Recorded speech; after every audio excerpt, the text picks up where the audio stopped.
Hey guys, welcome to another episode at Tis the Destiny. I am Ben. I am a full-time, essentially software engineer, working remotely and living full-time in this now fifth wheel. I've been living full-time in an RV for 3 years. Welcome to the channel. Welcome to New Destiny is the name of this rig. And the whole theme behind this is it's sort of a play on the saying, not about the destination, it's about the journey. Well, I'm kind of like it's about the destination, hence 'tis the destiny, because what am I doing? I'm going to destinations, and I'm enjoying what's at those destinations. The drive, the journey, I could do without. If I could just magically appear at all these different locations, that'd be cool, but hey. But it's about the destiny, the destination. So let's get talking about this rig, fifth wheel stuff, all kinds of good things like that. Why I made all these changes. Finally, something that's not about solar power, if you've been watching my channel. Whew. So, all right, I'm underway now, and I am in Indiana. Let's chat. And this campground was full to the brim. There are 1,100 plus spots in this area, and it emptied out this morning. So it was packed and busy, and I'm hanging out here for another week, and I'm off to Kansas to New Horizons next weekend to get a couple of key things done, like get that air conditioning unit upgraded from 9K to 12K. But this video is mostly about my cheat notes here and fifth wheel. Why did I go fifth wheel? Is it better than going with the motorhome that I had? Pros and cons. What am I encountering? What you need to pay attention to, and all the happy stuff. And the other thing I'm doing, I am way overdue.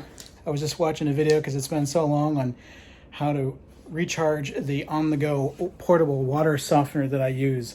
I haven't been softening my water for quite some time. I don't really need to when I'm on the East Coast, but I wanted to get that thing recharged and in tip-top shape as I start to head west, where the water gets more and more hard. So let's take a walk outside, and I'm going to show you some of the key components involved in my fifth wheel setup.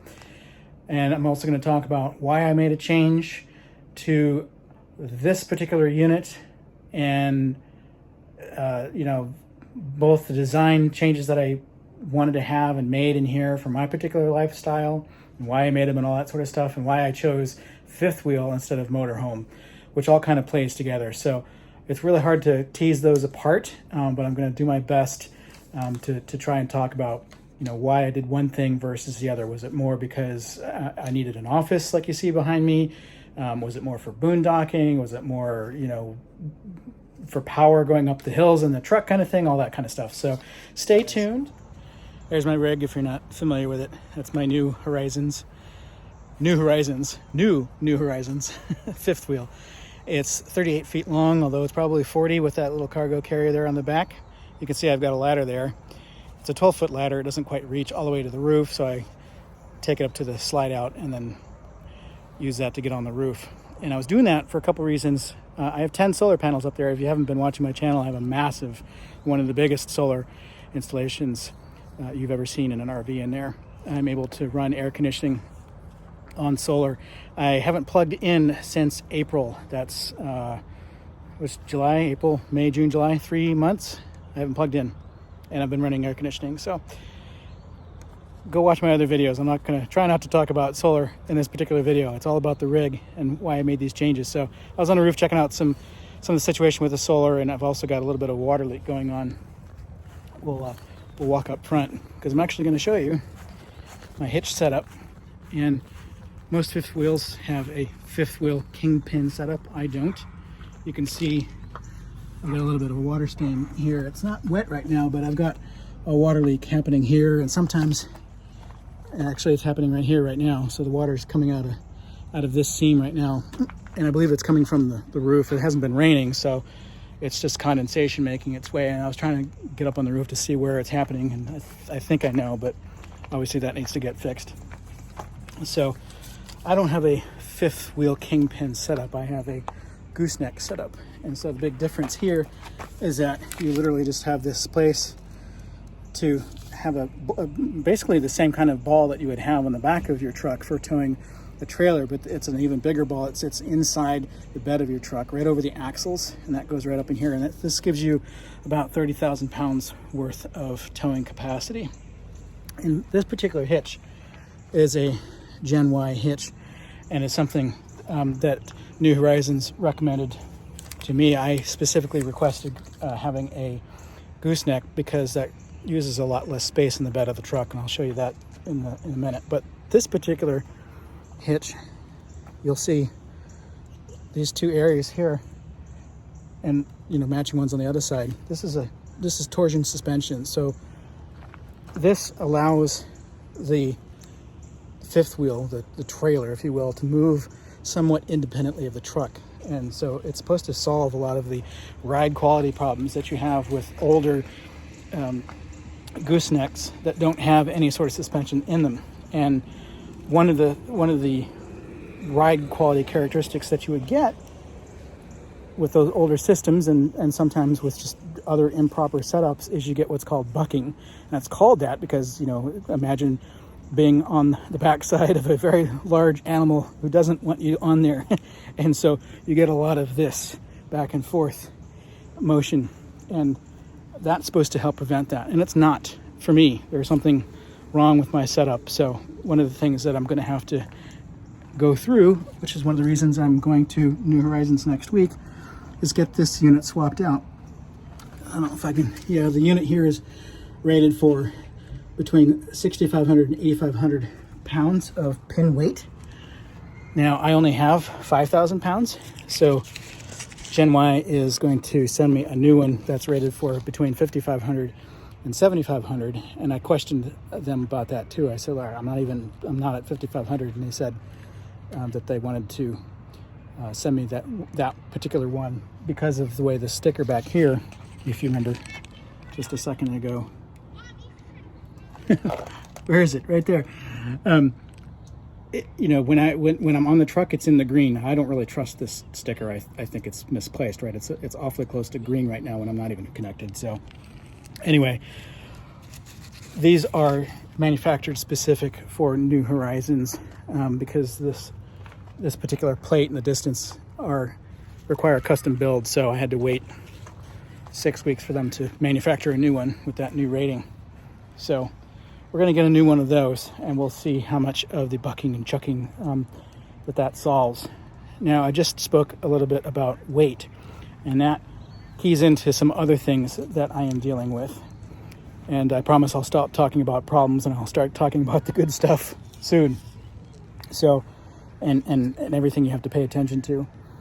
Now, weight you always have to pay attention to whenever you're doing a motorhome or towing, and there's just differences in what you have to pay attention to. So for a fifth wheel, it's pretty similar to a trailer. You've got something up front that's going into your truck, and you have to know how much weight is coming down onto your truck, and you have to make sure that your truck can handle it. And you have to make sure that there's enough weight coming down to make sure that you aren't going to have a little bit of the tail wagging the dog sort of situation where you lose control of your rig, because if you don't have enough weight coming down in front, you're gonna end up porpoising and all kinds of other bad things. There's some really interesting videos about that really demonstrate how important it is to have the proper percentage weight ratio up here. So for fifth wheel, 20% up front, and my rig actually does weigh 25,000 pounds loaded. So I took it to a truck scale or a cat scale, which is a really cool and easy thing to do. You'll see them all over the highways, especially not in New England so much. You don't really see them, but you can find other truck scales and get yourself weighed. And so the way I do that is I have to pull it up to the scale and detach the truck in order to find out what the full weight of the trailer is without the truck attached, because remember that the truck is taking on some of that weight. But you're going to do a couple of ways, 3 perhaps. You'll want to weigh the truck without anything in it. You want to weigh the truck while it's hitched. You'll want to, maybe even 4 ways. You'll want to weigh the trailer unhitched and the trailer hitched, and so that way you can do some math and figure out how much weight is going onto the truck, how much weight is left over when you are hitched up, so that you know how much weight is hitting the axles and all kinds of stuff like that. So weight is really really important, and that also dictates how much air pressure you put in these tires, similar for a motorhome. So weighing your motorhome is good too, not only for making sure that your tires are set correctly, but that you're not overloaded on the motorhome. There are weight ratings that you have to stay within. So I know I'm within the weight rating of the trailer. It is rated for 28,000 pounds total. So I'm at 25,000, so I've got plenty of headroom there. I was actually surprised. I think I added maybe only like 1,500 pounds worth of my stuff, not including the batteries and the solar. That, you know, the batteries and the solar, I think I came in at like 23,000 pounds. And so I've got about half a tank of water plus my stuff got me up to about 25,000 pounds. And I am a little bit, 5,000 pounds is a lot for a pin weight for a class 3 truck, which a Ford F-350 is, or a Ram 3500, etc. Right? So these things tend to max out around the 5,000 to 5,500 pound range when it comes to payload.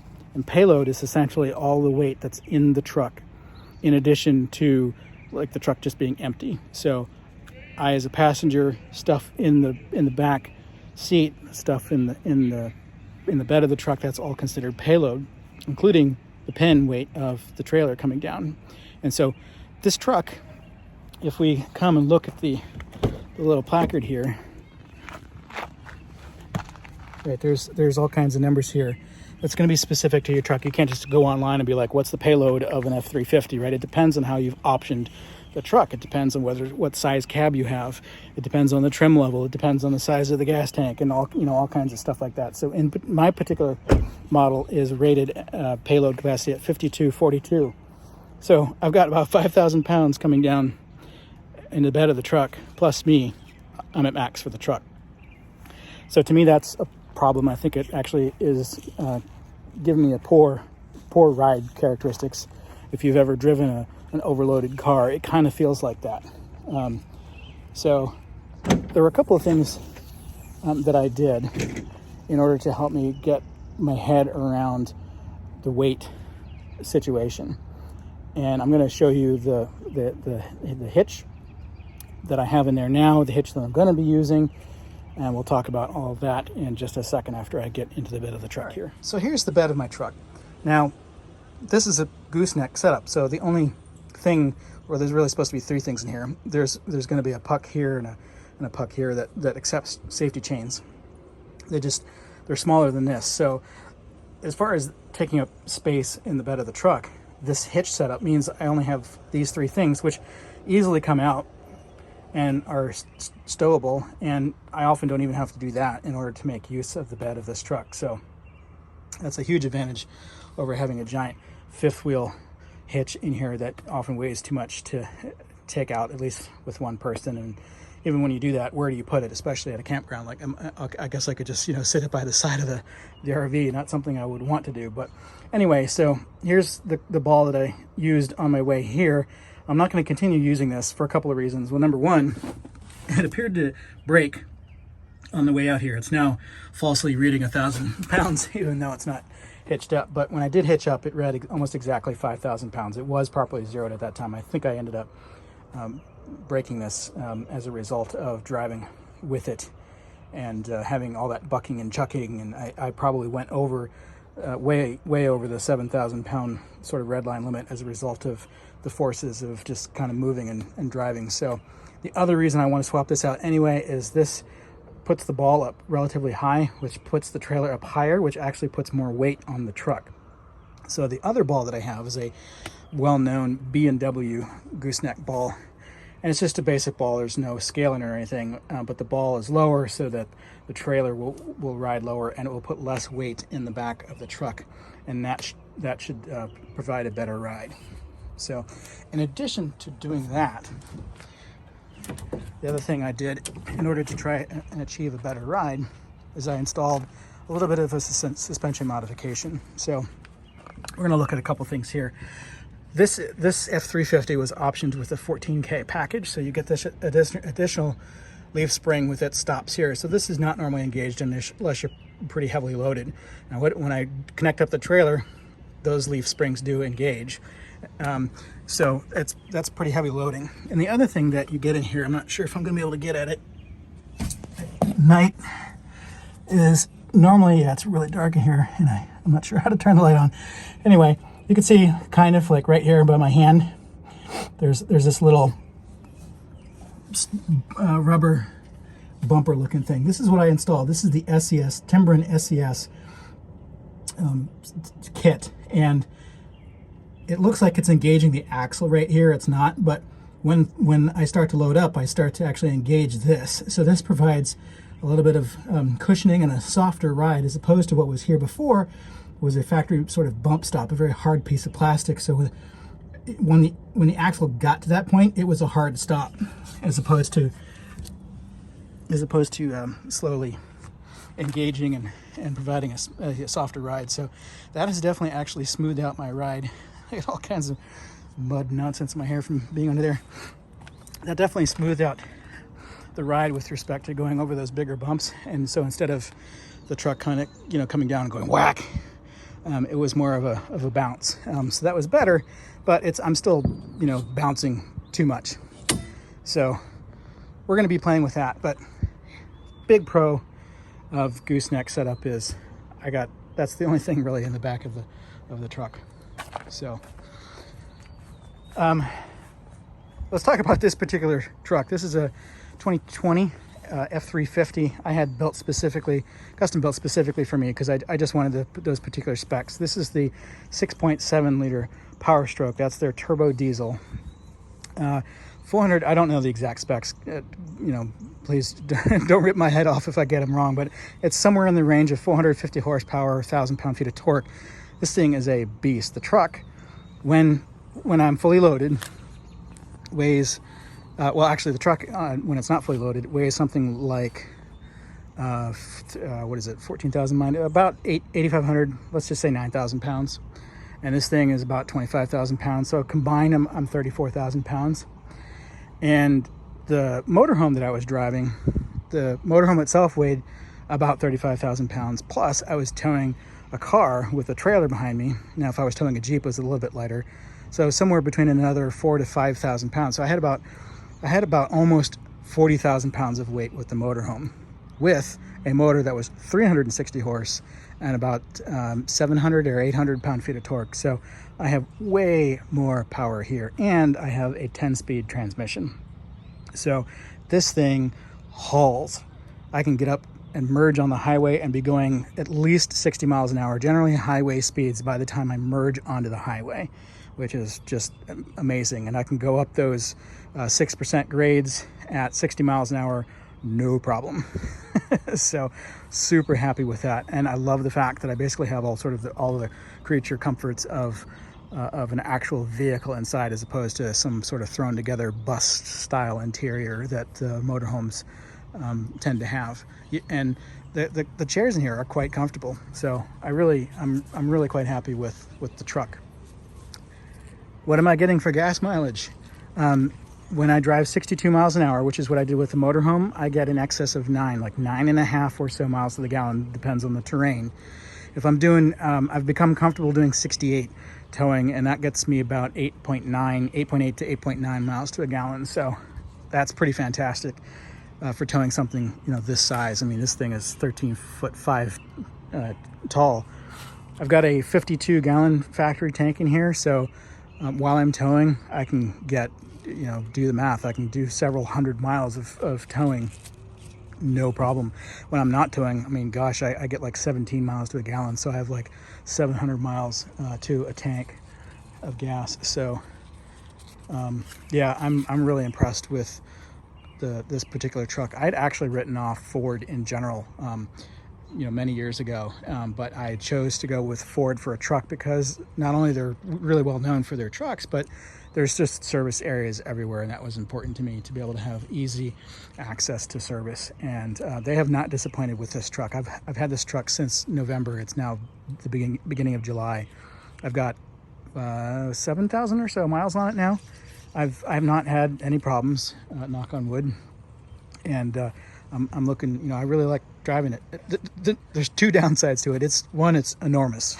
So finding parking for it can certainly be challenging. And its turn radius of the F350 turn radius is notoriously bad, and yes, it's bad. You get used to it. I wish, I wish I had the turning radius of the 450, but there's downsides to the 450. So I decided to deal with the turning radius here. We'll see how that goes, especially as I get into more and more situations where I'm backing the trailer up. I've only had to do that a couple of times. I'm just now getting back on the road, and I don't have a ton of experience yet. So I'm still sort of in the honeymoon phase, if you will, with respect to the trailer and fifth wheel in general. I'm not really, I wouldn't say I'm in the honeymoon phase anymore with the truck. I've had it for 8 months, and I'm still happy with it, minus those two caveats that I mentioned. So, all right, so let's talk about why I even did all of this in the first place. And you can see over here that I'm just recharging I gotta turn this water up a little bit. I'm just recharging my water softener here, and this is the first part of the process where I've put in a whole bunch of salt, 2 26-ounce containers of like Morton's table salt. And so the first 25 minutes is to run the stream really slowly, and the next few minutes is to run the stream at full speed. So I'm going to slowly start turning that up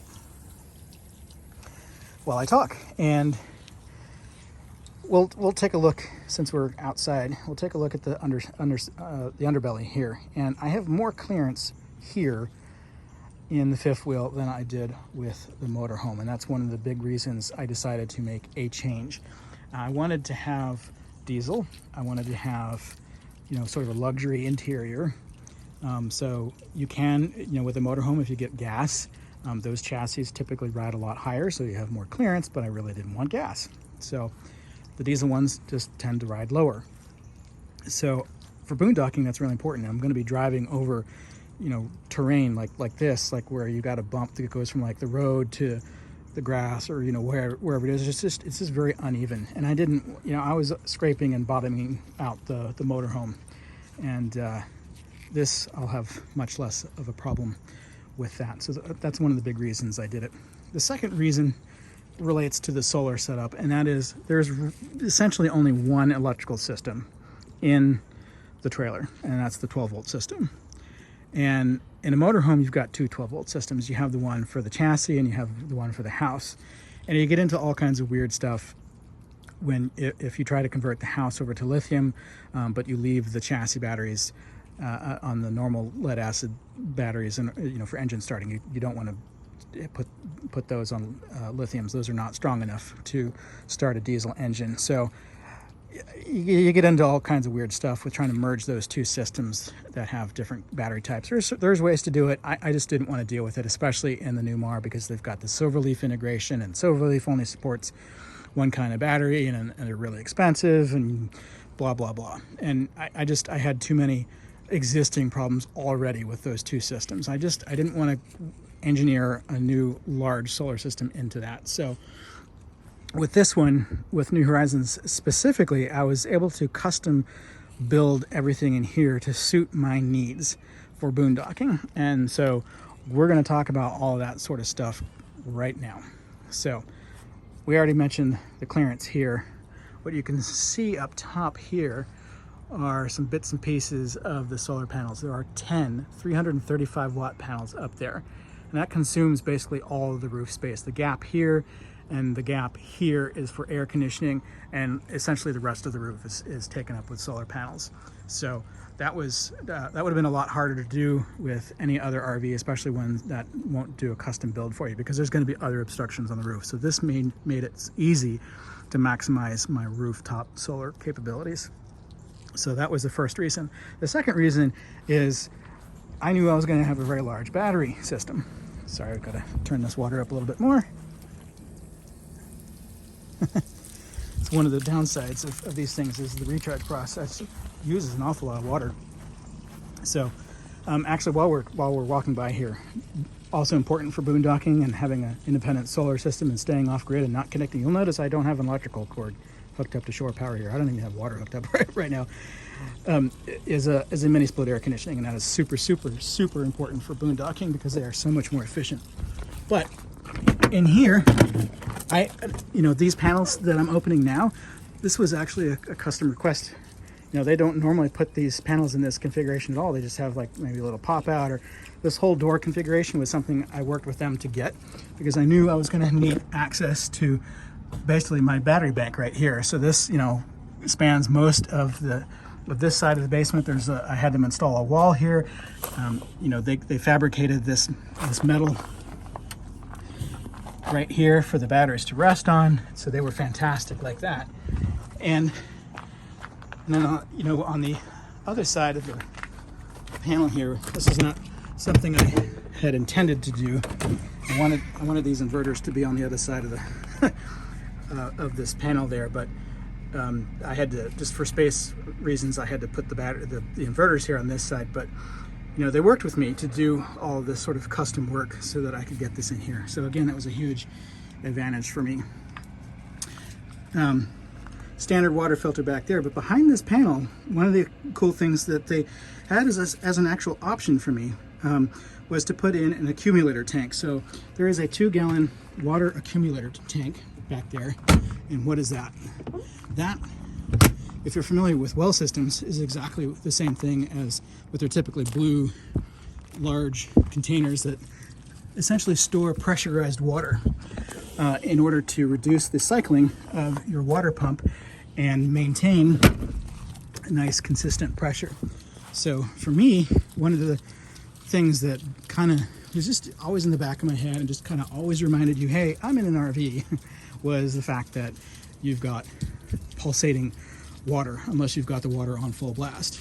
So if you've got the water on a little bit, or if like the ice maker needs a little bit of water, or the dishwasher needs a little water, or the washing machine needs a little water, you get the sort of the on-off effect of the water. And you can just tell that you're in an RV when you're boondocking. You're not connected up to city water. So that water accumulator completely gets rid of that effect entirely. The water inside, when I am on the water pump, you would never know that I'm on a water pump inside the RV. It feels like you're on city water. Absolutely amazing. Such a little thing really went a long way. And that's combined with the Truma on-demand hot water heater here. And at first I was really nervous about doing this, and this ended up being a sort of a mistake. This was supposed to be a standard 12-gallon hot water heater, and long story short, I ended up with the on-demand hot water heater option. But this is the Truma, and they don't suffer a lot of the problems that the other ones do. Namely, if I run a little bit of hot water, I don't have any problems with like it being cold, then hot and cold, or too hot and cold, or if I turn the hot water off and then back on, like if I'm doing like Navy style showers, I don't have the problem with hot water restarts because it has a little tank inside here. Like it's probably, I don't know, maybe half a gallon, maybe a gallon in there that it uses to sort of keep your hot water regulated no matter what the flow rate is. So I've been super happy with this. I get unlimited hot water, and I have none of the downsides of the other propane hot water on-demand hot water heaters. The only downside, if you can even call it that, is that this is propane only. You can't run this off of electric. I personally would never run this off electric because that's a poor use of my solar system. Heating water with electricity is extremely inefficient and slow.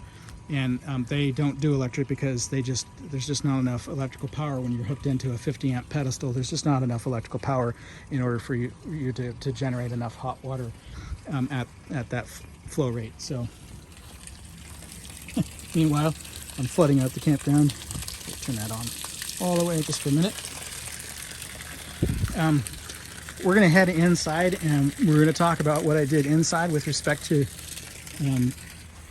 this particular build and boondocking in general. But back here, you'll see I have a generator. It's a dual fuel generator. My intent is to run it only on propane. And so I'm actually still waiting for the parts that to arrive, but there is a propane connection outside here. I'm going to put on a quick connect in there so I can run propane to the generator or run propane to the gas grill that I'll eventually get. So that'll be really nice and handy to have. And this, if you're new to the channel, is the antenna mast that I've had for a while. It's 20 feet tall. That is a directional cellular antenna up there.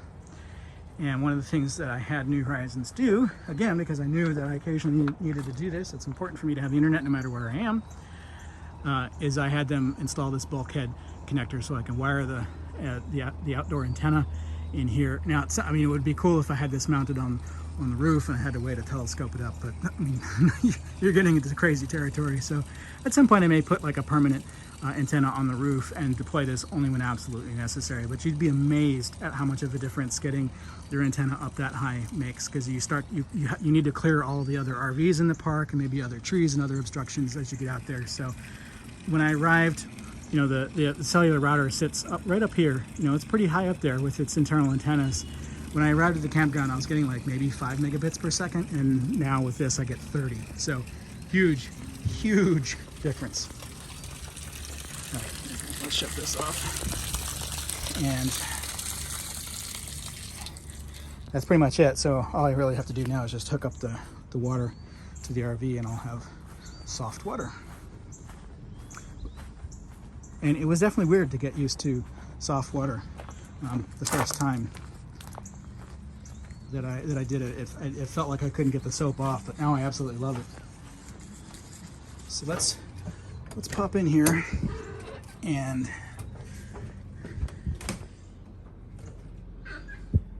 lovely. I have a moth inside. So when you're boondocking, one of the most important things you need to do is conserve water. And on all 3 water spots, like the 2 sinks and the shower, I have this device. This is a shower miser, and I'm not sure if that's the the proper name for it, but I'll provide a link to it. I had New Horizons install this for me when they were building the unit. I had them install just the control knob and not the little blue disc that goes with it that turns white when the water's hot. I'm like, I really don't need a silly looking blue thing to tell me when the water's hot. I can turn this on. What you do is you just turn this on. Now what's happening is water is flowing from the hot water line through here and back into the tank, the freshwater tank. So I'm essentially circulating water right now. And if I, wait long enough, and each sink is different. The shower takes like a minute, and this sink takes maybe 5 or 10 seconds for the hot water to reach this point. So I just know how long it takes. I just leave it on for this. You'll note, if I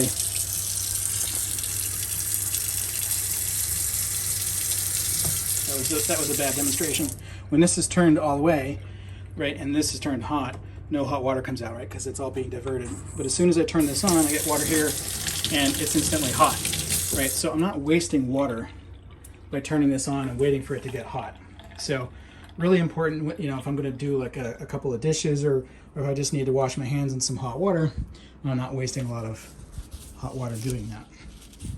And that is certainly important in the shower too. So you'll see that I've got one here, and I've got one here in the shower as well. So huge bonus for boondocking. My water situation, I've been boondocking here effectively at the campground. Like I said, I haven't plugged in since April, but from a water perspective, I arrived with like 50% tank. Now I did fill the water tank, so this isn't going to be accurate anymore, but I used, 30% of my water tank, and most of it went to gray. This black tank reading is incorrect. I need to get that in focus here. So I've only got 35% of my gray tank has been used in the last week that I've been here. And let me tell you, the last 2 showers that I've taken, I've stopped trying to conserve water, because the tank just wasn't filling. So I'm taking normal showers. I've taken now 2 normal showers in addition to the rest of my week's worth of water usage. And I've only gotten that full. The black tank is like stuck at 60%, so there's a sensor problem there. I don't know how full it really is. But I needed to do this here at the campground anyway because this particular site doesn't have sewer hookups. So one of the things I sort of skipped by while we were walking around was something in my truck. So let's go hop out there. Okay, so we're at the back of my truck. You might have noticed this green thing. This is a water bladder, 100-gallon water bladder. So it allows me to put 100 gallons of liquid in there, and I've, it's got a nice ball valve on there, and I've converted the, I think, 1.5 inch outlet to standard garden hose. And I'm going to use this particular bag. It's not good for potable water, this particular one, but it's good for liquid. What I'm going to attempt to do, because I've seen other videos about this, is dump my gray and black tanks in here, and then take this over to the RV dump here and dump the bag into the sewer. So I've got some gear associated with doing that, like this little thing back here, which will adapt a garden hose down into a sewer connection. So I expect that I'm going to flail around with this a little bit. I'm still waiting for a gate valve to show up so I can shut off. What I have to do in order to be able to do this is you need to have a macerator. So I have this portable Santicon, which if you've been watching my channel, you'll see a video, like 1 or 2 videos prior to this one. I did a quick review of this. So I'll attach the Santicon directly to the sewer outlet on the RV, pump it into the bag, and then when I shut the Santicon off, well, the bag is higher than the sewer outlet, so the water's going to want to come back this way. So I need to have a gate valve to right in front of this that I can shut off and then take off that whole contraption and kind of take that with me over to the truck and lift it up above my head and get the rest of it out into the bladder and all that kind of fun stuff. I'm sure that's going to be a joy to do. But there are a couple of reasons I wanted to do that. I didn't want to get one of those little totes that you see for dumping sewer. That might be a cleaner option, especially in a situation like this where you can maybe just walk it over to the dump site at the campground or connect it to your truck and tow it over there. But in a situation where I'm off boondocking in the middle of nowhere, I'm not going to be able to just kind of take that thing down the road with me. And when they're full, it's going to be too heavy to lift up into the truck. And that only solves my sewer problem. So this will get me 100 gallons worth, and those other things stop at, I think, like 40 gallons or so. And when they're at 40 gallons, you're talking like, 40 times 8 pounds. Like, that's 300 pounds. That's obviously, there's no way to get that into the truck. So I also have a fresh water bladder, one that's meant for potable water. It's about 50 gallons that's going to show up. So I'm going to add that to my repertoire here. And it, based on how efficient I am with water in here, and then being able to sort of recharge my system at will without, taking down camp, I should have like the ultimate boondocking experience.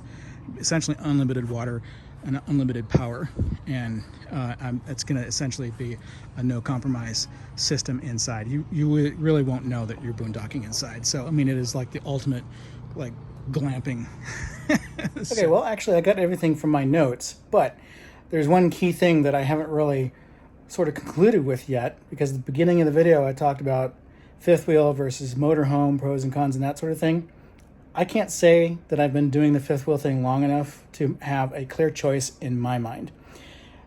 Right off the bat, the motorhome was far easier to maneuver and back in and all that sort of thing. And, I think the fifth wheel is just new to me, and it's a little scary, especially because I don't have my cameras working yet. That's a whole nother video, which I'll get into some other day.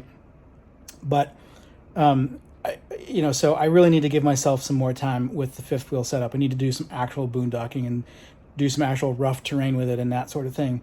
As far as the quality of the unit and the sort of the interior and the usability of this particular unit, yeah, it's a lot better than what I had before, but I don't think that's necessarily unique to a fifth wheel versus a motorhome. So the fact that I can take the truck somewhere and get it serviced instead of taking my house, the whole motorhome, somewhere and get it serviced is a huge pro for me. I really hated dealing with that. When you're full-timing in a motorhome, for me, that stuff just got really irritating, and I hated it. I really hated it. That was one of the big drivers for looking into a fifth wheel after I had gotten myself comfortable with the idea of towing. I'm solo, if you don't know or remember that. So trying to maneuver this thing by myself is certainly a lot more challenging because I don't often have a spotter somewhere around me. So I need to make sure that those cameras are working well for me, because I'm not good at this right now. So I think my judgment, to be fair, I need to get out of the honeymoon phase. I need to get comfortable. I need to get a lot more miles under my belt. I need to get some more backing in experiences under my belt. And I need to get some boondocking under my belt before I can really tell you, for me, whether or not a motorhome or a fifth wheel is better.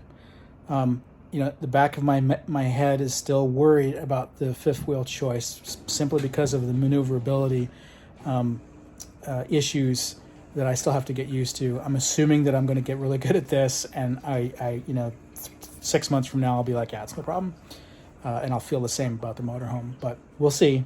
Reserving judgment. So with that, I'm going to leave you guys, and we'll see you next time. There's more to come with my travels now that I'm underway. Thank you so much for watching. Happy to answer any questions. Leave comments below. Please like and subscribe. And if you want notifications, you also have to hit that little bell icon. So, all right. We'll see you around. Stay safe, everyone.